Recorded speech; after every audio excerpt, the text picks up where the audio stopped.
Hi, and welcome back. Or just welcome, if you are new here.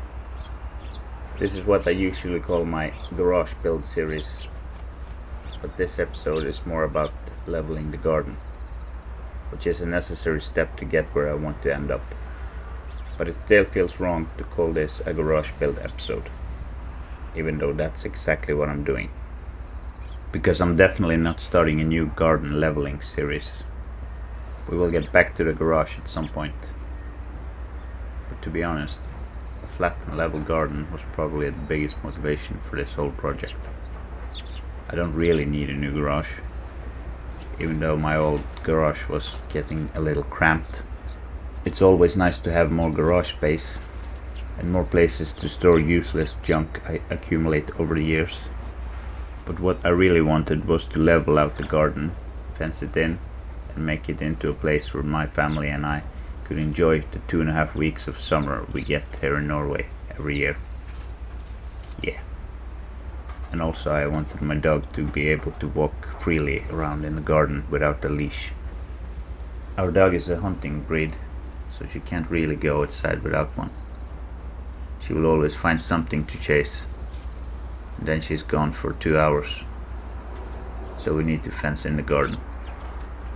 Speaking of the dog, this corner is going to be her new home. We are moving the dog run over to this area. I actually had to Google that, by the way.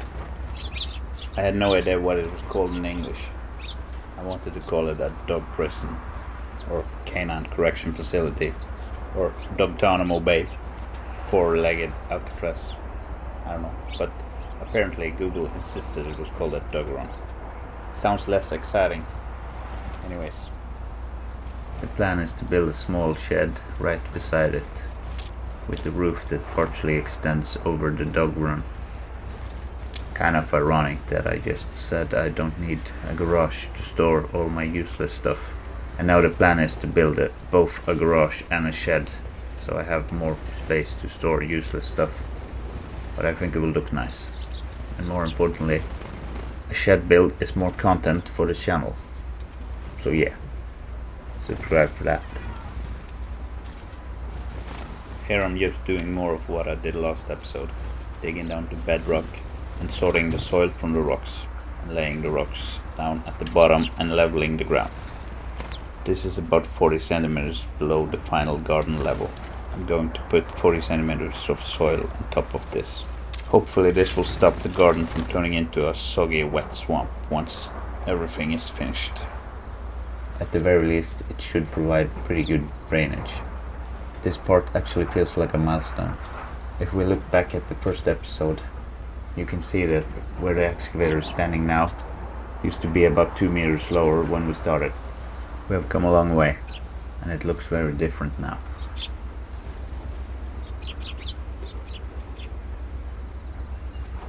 Now we just have to smooth out this pile of rock and level it, and compact it a bit with the excavator.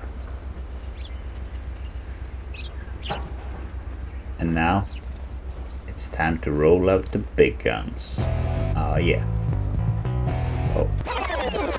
No, not really. It's time to roll out some landscape fabric.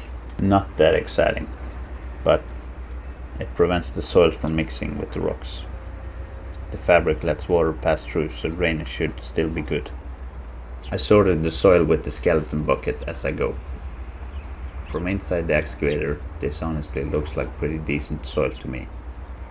But on closer inspection, especially after some rain washed the dirt away, I noticed there was still a lot of rocks mixed into the soil. At this point, I was really tired of having mountains of dirt and stone all over the garden, so I prioritized progress over quality. But in hindsight, if you ever end up in this situation yourself, either screen the soil better than I did here, maybe with some kind of hydraulic screening bucket attachment, or just buy better soil from the start. I'm trying to do this project on a budget, so I can't actually throw money at every problem.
I never promised you guys a perfectly level garden, did I? I just said I would be leveling the garden. This definitely isn't the final result I'm aiming for, but I'm really happy that I finally raised the lower part of the garden, and I screened most of the soil. What happened next was actually kind of spontaneous. I ended up buying a new attachment for the excavator that should make finishing the garden a whole lot easier. Or more specifically, it should help me lower the upper part of the garden to match the rest. So that's exactly what we'll be doing in the next episode. I hope you enjoyed this video. If you did, feel free to like and subscribe. There is still a lot left to do, so stay tuned. I'm leaving you with some footage of some northern lights we had one evening. Thanks for watching. My name is Hammarslan. See you soon.